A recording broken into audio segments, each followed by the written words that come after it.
Welcome to Basic Black. Some of you are joining us on our broadcasts and others of you are joining us on our digital platforms.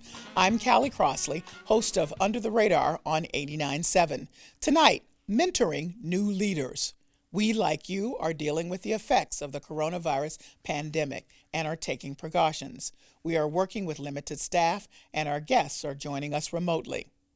Mentorship and money. Two of the biggest obstacles facing entrepreneurs of color. Leaders who are BIPOC, Black, Indigenous people of color, have long had to navigate on their own to create opportunities and inclusion. But things are changing as corporations, institutions, and individuals pledge leadership expertise and funding in new and innovative ways. Can the high-level support help overcome structural racism? And what does career success for these few top directors and owners mean for communities of color? Joining us remotely, Colette Phillips, President, CPC Global, and founder of the Get Connected, or GK Fund. Michael Omenazu, Vice President, Visible Hands, a venture capital investment firm. Dr. Shakina Williams, Founding Director, Black Women's Entrepreneurial Leadership Program, and the Executive Director of the Center for Women's Entrepreneurial Leadership at Babson College.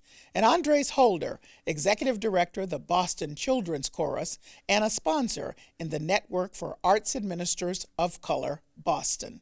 Welcome to you all. I'm starting with you, Michael, because I think the thread is mentorship through all of you, but you're approaching it differently. So how does Visible Hands, your venture capital firm, approach mentorship? How does it work? Yeah, mentoring plays a key role in our unique and distinctive approach because as a fund and as a fellowship that works to invest in the most talented founders, and doing so specifically in those typically from overlooked backgrounds or demographics, right? Mentoring plays a key role celebrating the lived expertise, the expertise gained from the lived experience of folks from those diverse backgrounds, whether that's women or Black, Indigenous people of color, as you mentioned earlier, Latinx, LGBTQIA+.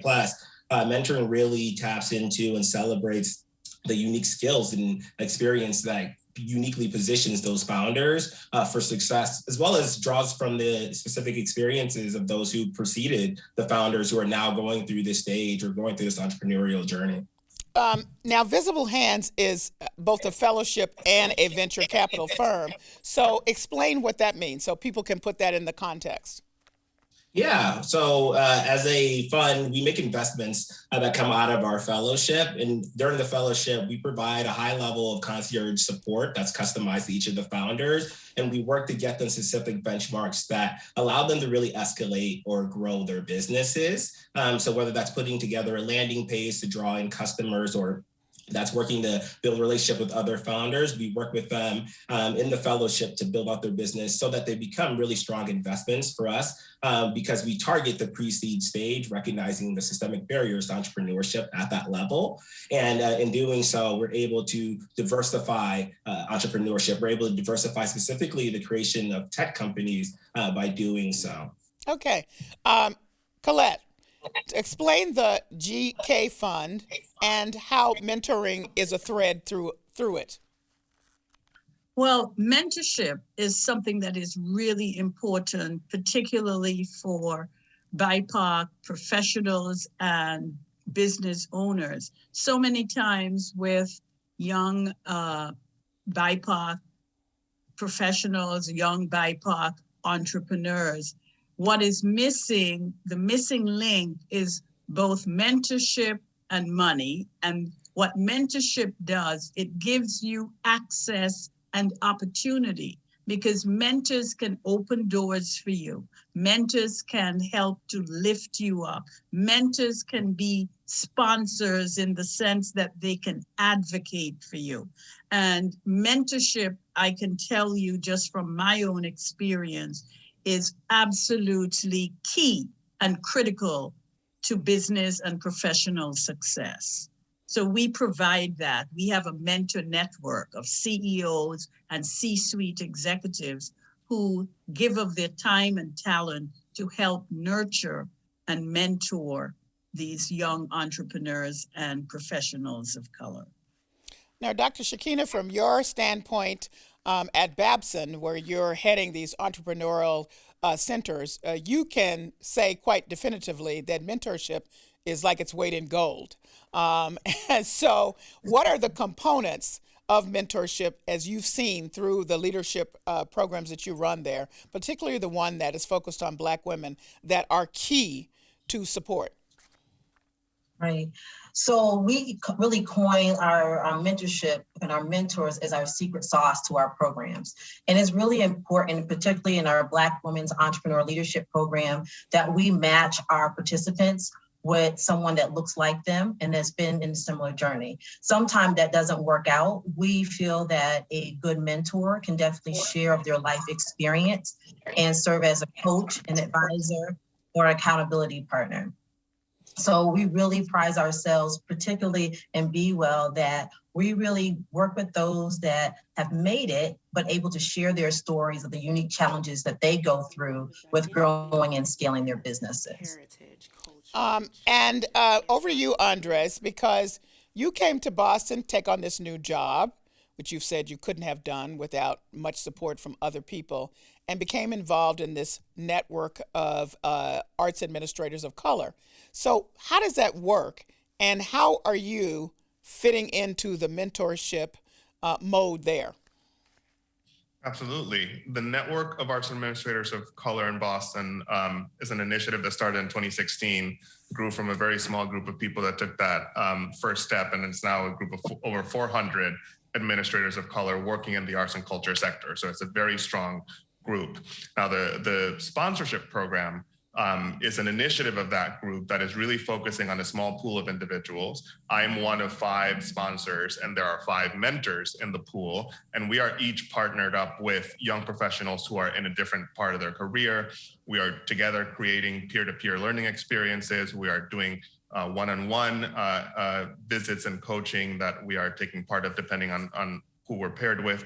But at the end of the day, it's this really strong learning network. It's an opportunity for us to connect, to learn from each other, and to continue to create the change that we all wish to see in the arts and culture sector, which is opening doors for more representation, more visibility of people of color, and really to open the arms of the arts and culture sector for our communities in general.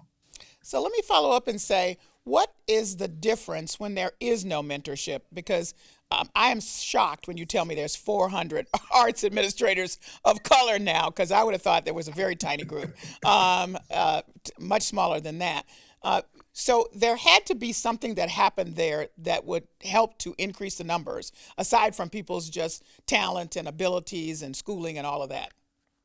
Mm-hmm. Absolutely. I think that's a myth that NAAC was seeking to dispel with the creation of this group. And I think for us, creating these mentorship pipelines is key to actually obtaining not just the skills, but the access and the wisdom and the opportunity from those who've been in these careers and in these places before us. The arts and culture sector has many predominantly white institutions that tend to have the most resource, the most capacity, the bigger staffs. So when some of us get to enter those spaces, we get to learn in ways that organizations led by people of color or organizations that are serving communities of color predominantly, we might not have access to certain funders. We might not have access to multiple people in our fundraising staff. So it's really, really key for those who have been treaded those waters to actually give back, to open the door to say, you come on in, and really to create a pipeline for people in their earlier stages of their career to be able to aspire to leadership roles like I have at Boston Children's Chorus. So, Michael, what you would say to that is that Andres is really talking about what you call social capital, because you've said there's actually 3 barriers. There's money, there's the mentorship, but the social capital piece can be as undermining for young leaders, of entrepreneurs or high-level arts administrators like Andres to really get a foothold in their respective arenas.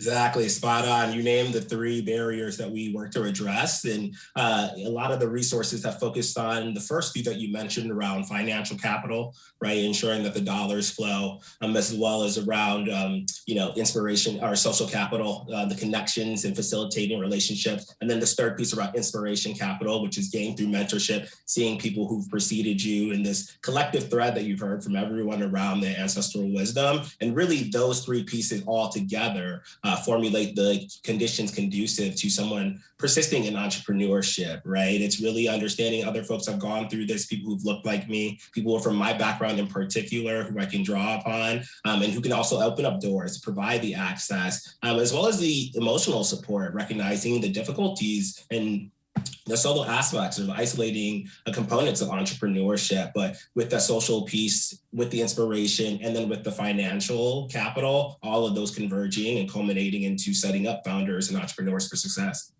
So, Colette, you thought about doing this fund way back in 2019. That was pre-COVID, but COVID actually pushed you because what did you see that was happening that was very concerning? Well, what was very concerning to me is that there were all these young entrepreneurs who had been in accelerator programs like E4All and others, and they were basically coming out with no support, no access, no exposure, and recognizing that we were going to lose the next generation of BIPOC entrepreneurs if we were not able to give them exposure, give them capital, give them mentorship, access, opportunity. And so we sort of said, we have to do this. This is a critical inflection time. I know what it means to not have access to capital, access to mentorship.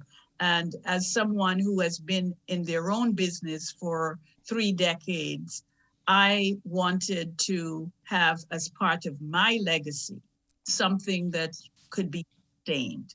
And that's why we sort of went on and just exponentially raised over $500,000 within a period of 9 months. Because there are lots of companies and foundations and organizations out there that with the murder of George Floyd wanted to come together and recognize, I call it America's racial awakening and racial reckoning.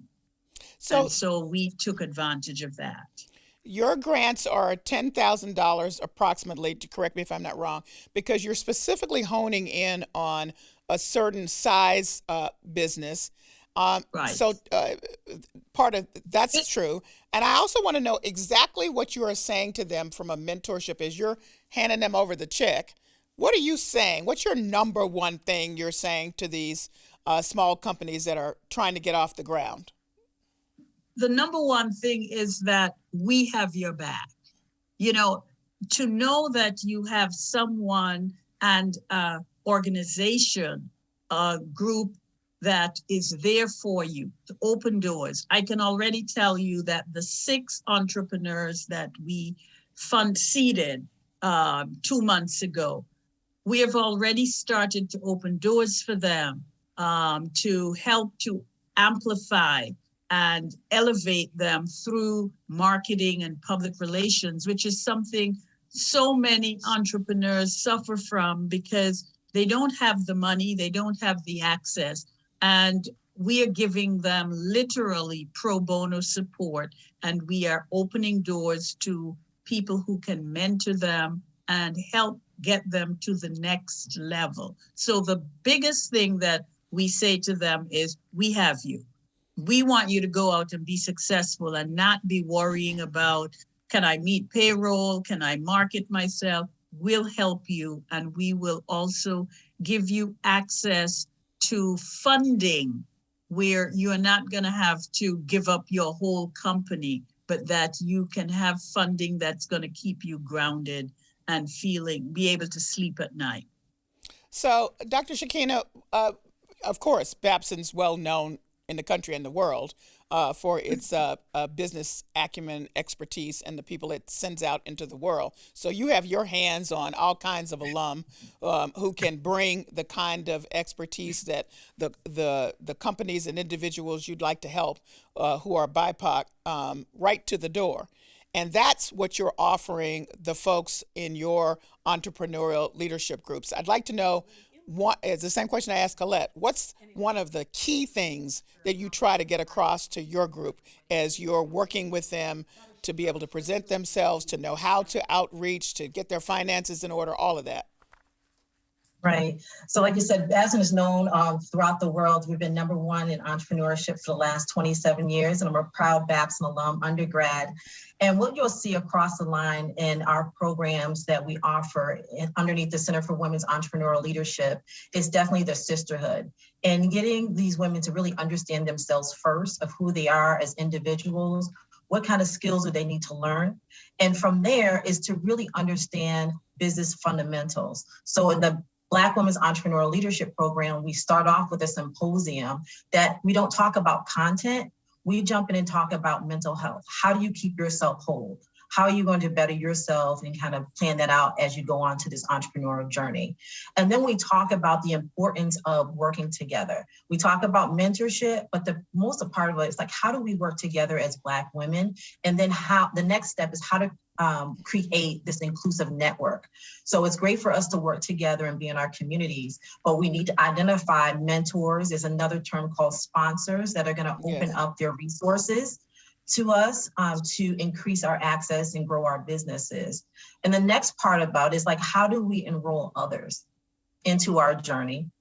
And then the next part of it is like, what are you willing to give up or lose? And that's not necessarily money, it's time and reputation. So we prepare all of our participants to really be knowledgeable about what they're willing to give and what do they need to learn, and be really true to themselves. And we provide and connect the dots for them. And we give them all the best at Babson has to offer, from our library services to our speech services, helping them with their pitch deck. So this has been an honor to really launch this program, because we can take the best of the best and then put a little Black girl magic on it as well. And Andres, specifically, what are the kinds of things you're dealing with as you interact with your mentee as a part of the, do you call it NAAC? I don't know what the Network of Arts Administrators. Okay. Yes. At some point, you got to shorten it to really get the words out. Okay. So yes, Okay. for short. Okay. I mean, there's multiple avenues of engagement. So with my sponsee, we're meeting on a regular basis. And I'll say there's, a real cohesion in the way that my mentee, his name is Cameron, we're working on a lot of different things. I listen to him and what he's trying to accomplish in his work, and he listens to me, and we're kind of exchanging ideas. So when we talk about the sponsor-sponsee relationship, that is an arts administrator who has 4 or more years of experience in our field. When you talk about the mentor-mentee experience, you're talking about a mid-level person as the mentor in this situation, working with someone who has 1 to 3 years of experience. So we're really looking at the entirety of the sector and really creating that pipeline moving upward. But I think the richest opportunities that I've taken part of has been these learning hubs. We got together with one of the executive directors who is a member of NAAC, and he walked us through his particular organization's P&L and said, let's create a budget for next year with an anti-racist lens. What does that look like? What decisions will we make? And you have people that have 1 year of experience and people who have 30 years of experience in our field working together to create a P&L in a way that we can all feel proud of, that creates the change that we want to see. So there are many opportunities like that. We're meeting on a monthly basis, discussing many different topics to create a really rich fabric of common understanding and learning. And just to underscore, so if people are listening to this and saying, well, it sounds like any kind of mentorship, the edge that all of you have to deal with is that you're mentoring against a system of structural racism. And that has a specific kind of take and also insight from the mentor to be able to guide your mentees through that path. So it's going to bring me to another question I want all of you to answer. You have to be mentor ready.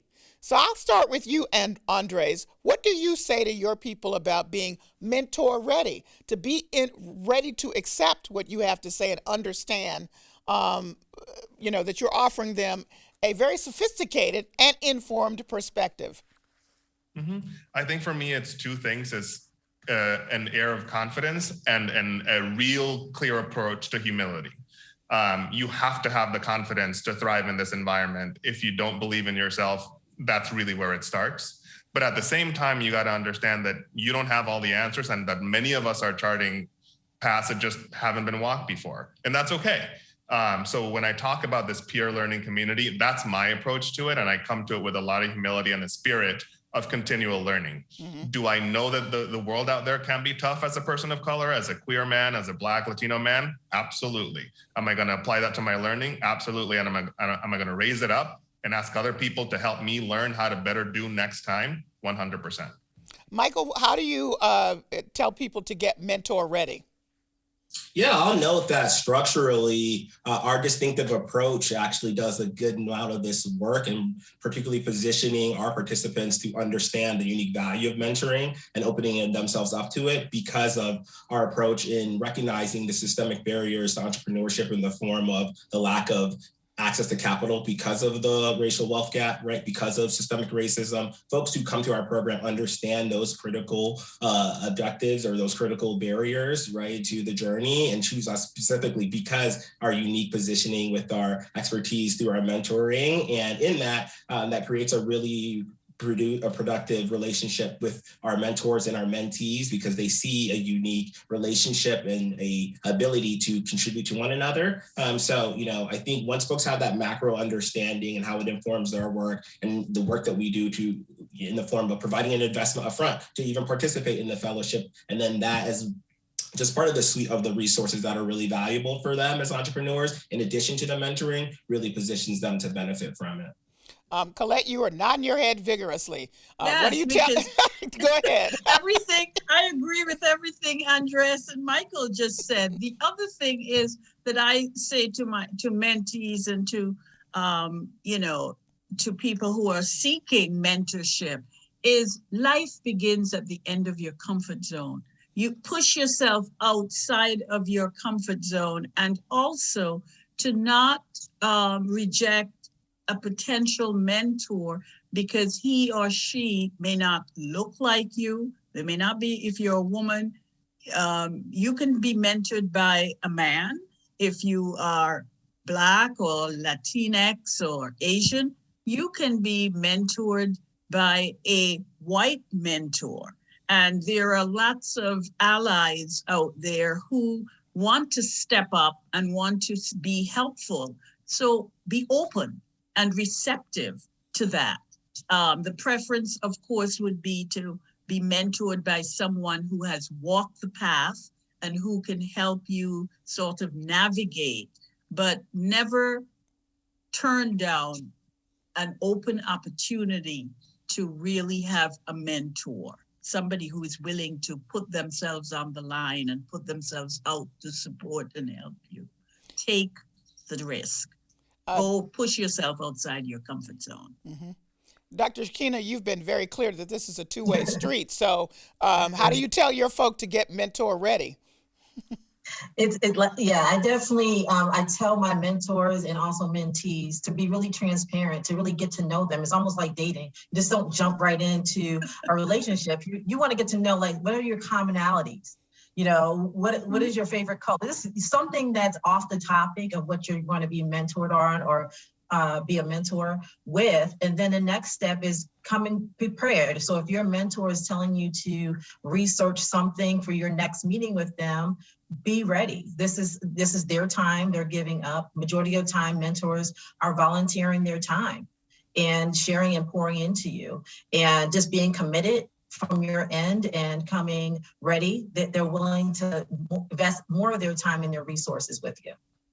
One of the things that you made so clear, Andres, and everything that you were saying to the producers is that there was no way you could have gotten to where you are without some help. And is that just in general, or because being a person of color in one of these fields that not very many folks are in who look like you, there just had to be somebody else, showing you the way. There had to be, or you just wouldn't have made it. I think there's two components of it. I think there were people that invested their time and energy and effort in me to get me to actually see things that I couldn't see myself. Mm-hmm. Do you have the smarts? Do you have the skills? Do you have the talent? Can you do the job? Yes, 100%.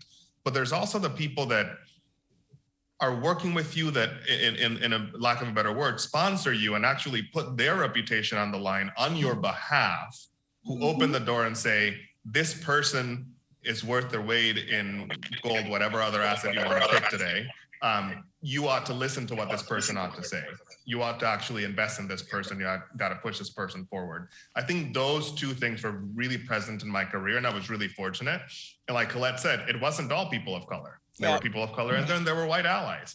But they all took the chance and said, I see something in you, or I'm actually going to go out on a limb and make sure that you get this next step. All right. Well, that's a good place to end the show. We're going to continue our conversation, but at first I want to thank all of you for joining me, because that's the end of our broadcast. Now stay with us as we continue our conversation on our digital platforms, Facebook and YouTube.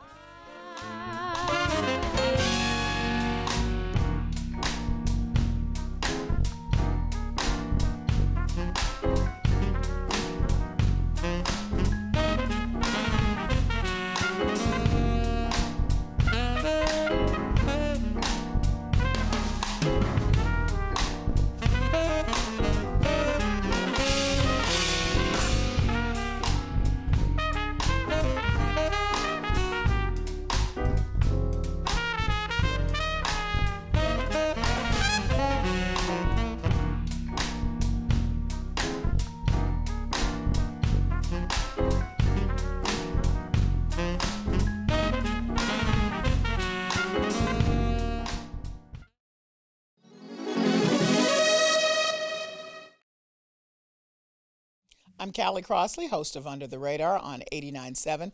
We are on Facebook and YouTube with our post show, continuing our discussion on mentoring new leaders. I think Dr. Shakina, you mentioned it, and maybe a couple other people did, but there is a difference between mentorship and sponsorship. And we should make that clear so that people don't get it confused. So that, Andres, you may have sponsored someone into the network of arts administrators of color. But when you talk about sponsorship in business or at high level management, it means a whole other thing. I am putting my hand on you, as you explained, Andres, and you really walk with my name. So said sponsor will do, to lead you to the next step.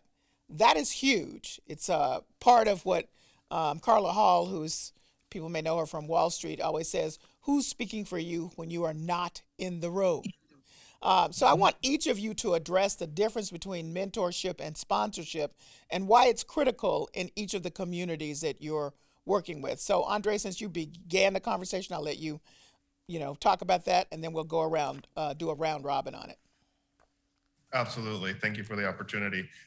Like I said earlier, it really is an investment of that person's capital that allowed me to get into this place in that sponsorship relationship.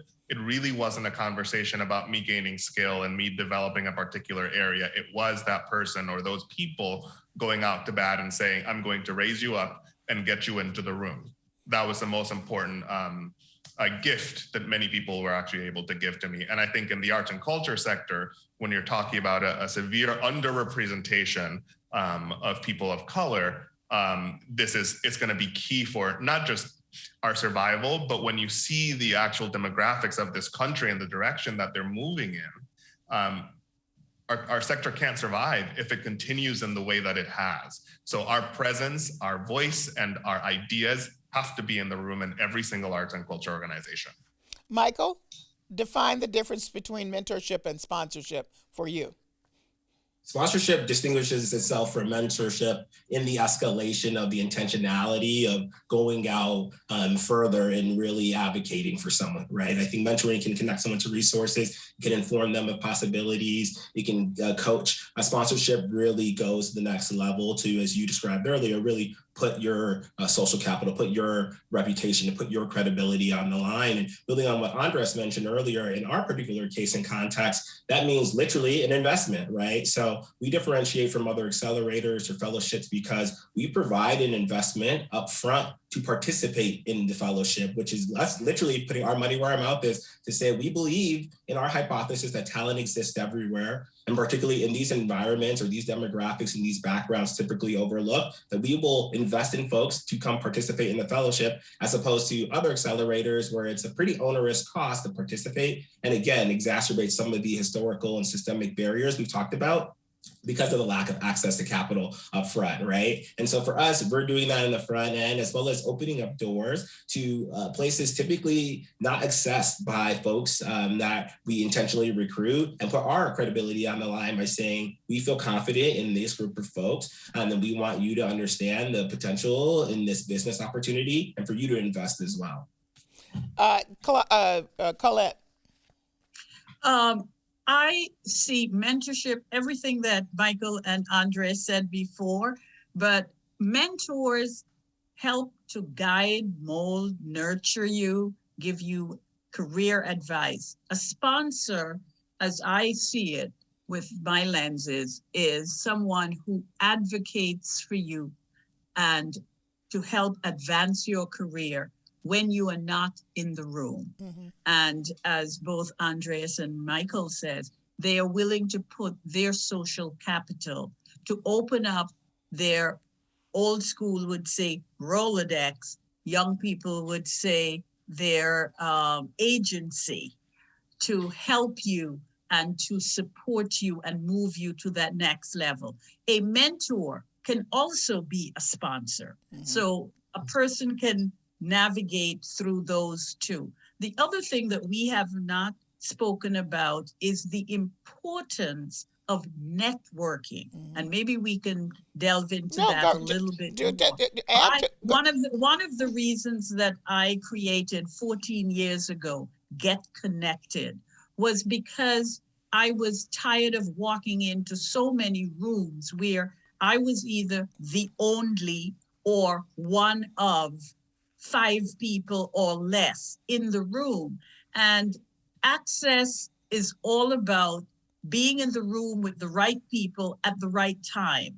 And so I created Get Connected as an opportunity to foster cross-cultural networking connections for business, for jobs, for just people getting to know each other and to break down barriers, particularly in a city like Boston that can be very difficult to navigate if you're a person of color.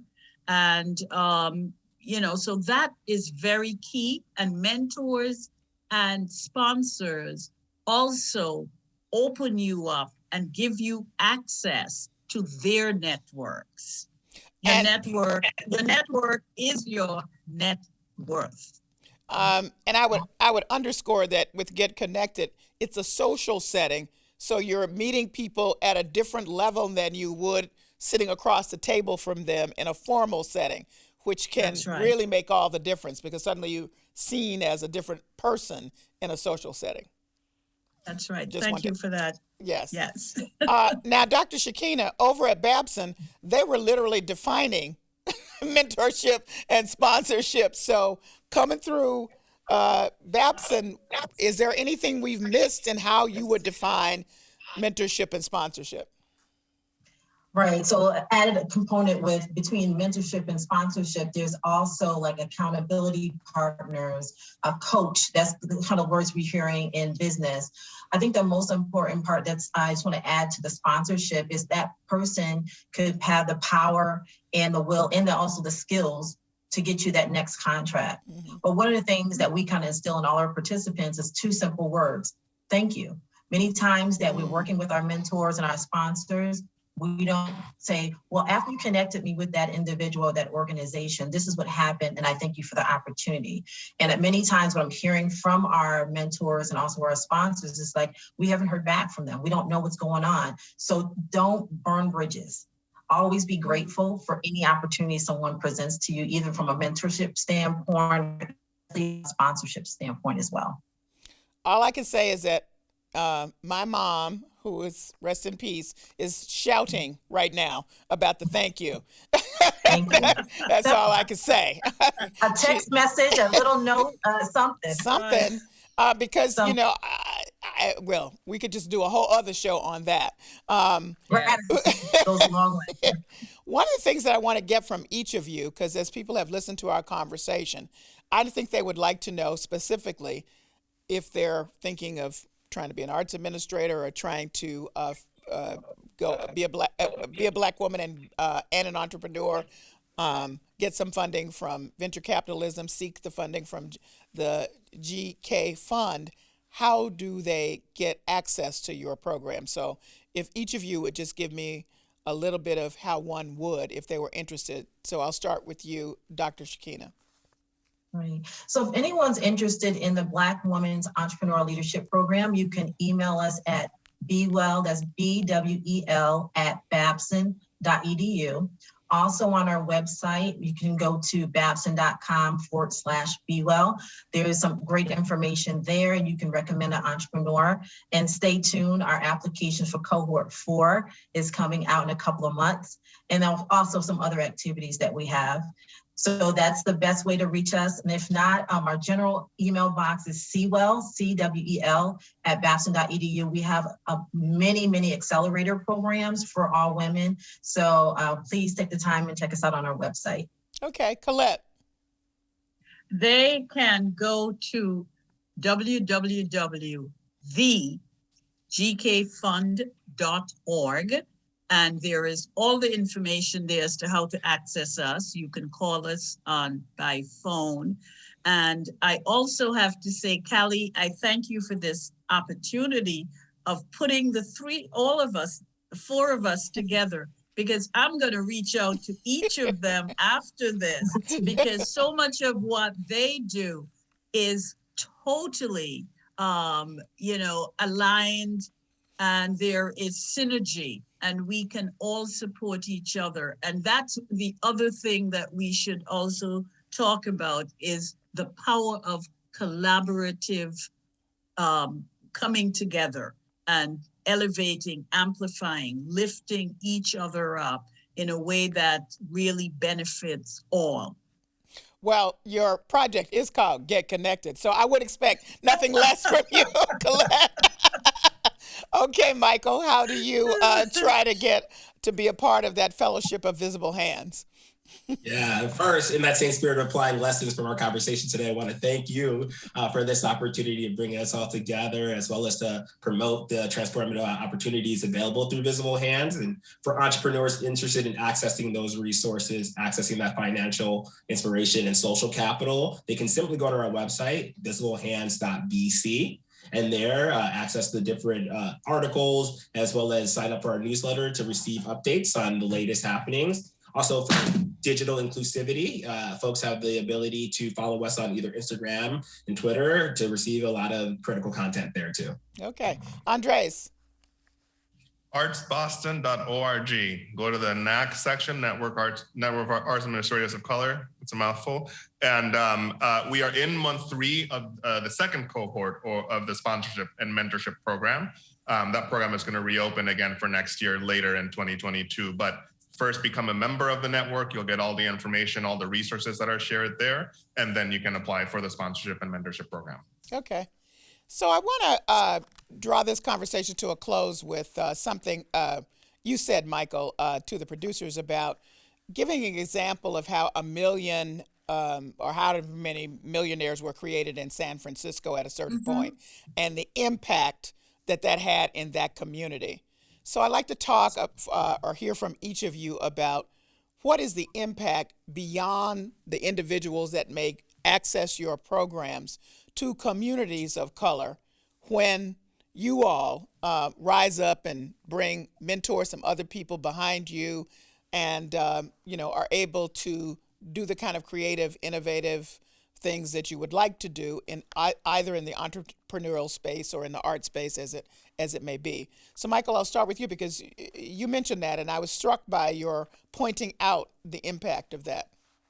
Yeah, the 10,000 new millionaires created in San Francisco after the IPOs or going public and acquisitions of technology companies. That really speaks to the volume of this kind of impact, and specifically why we intentionally focus on diversifying high growth venture ready technology startups, because of that outsized impact on the economy, specifically in job creation. Another stat that comes to mind is that I think there's 5 technology 5 indirect jobs are created from technology-based startups, right?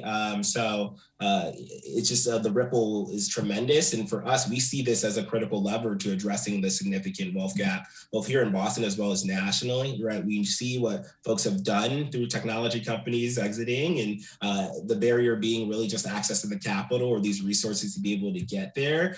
So we would love for us to enjoy those spoils as well, recognizing, again, talent exists everywhere. Inclusion improves innovation. And for us, we really want to just invest in 70% of the population. We see the business opportunity there as well as the outsized ripple or impact of that.